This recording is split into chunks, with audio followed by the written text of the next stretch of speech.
système productif est constitué de l'ensemble des facteurs et des acteurs concourant à la production, à la circulation et à la consommation de richesses. Acteurs et facteurs fonctionnent en système. Chaque élément est relié aux autres.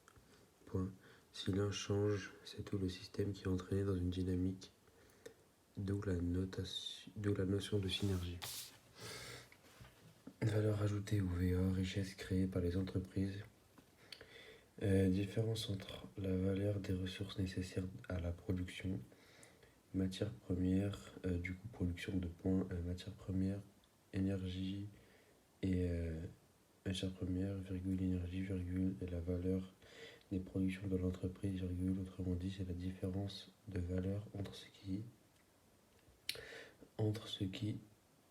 entre et ce qui sort de l'entreprise. C'est la valeur ajoutée par le travail. En France, les entreprises paient une taxe sur leur valeur ajoutée, c'est la TVA. La chaîne de production est l'ensemble des opérations de fabrication ou production nécessaires à la réalisation d'un produit manufacturé, depuis le prélèvement des matières premières jusqu'à sa mise sur le marché. Après la valeur ajoutée, la chaîne de valeur ajoutée, VA, désigne les différentes étapes de production d'un bien matériel ou immatériel ou d'un service au sein d'une entreprise. Elle traduit la segmentation du processus de production d'un produit en de multiples tâches effectuées dans différentes parties du monde. Elle participe donc à l'internationalisation et à la mondialisation de l'économie. Cette organisation de la production est aussi nommée décomposition internationale des processus productifs ou DIPP. Après DIT, division internationale du travail et donc de la production.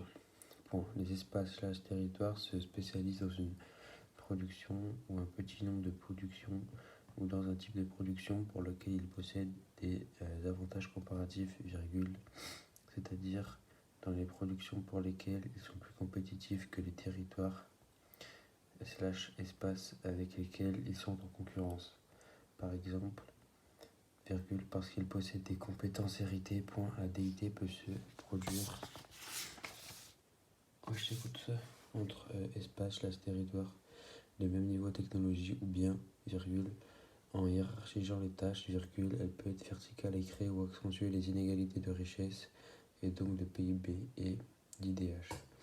Deux modèles sont à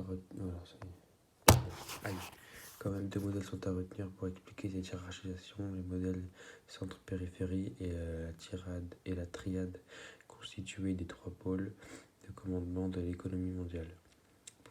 La DIT explique la répartition mondiale des productions en fonction des avantages comparatifs de chaque espace.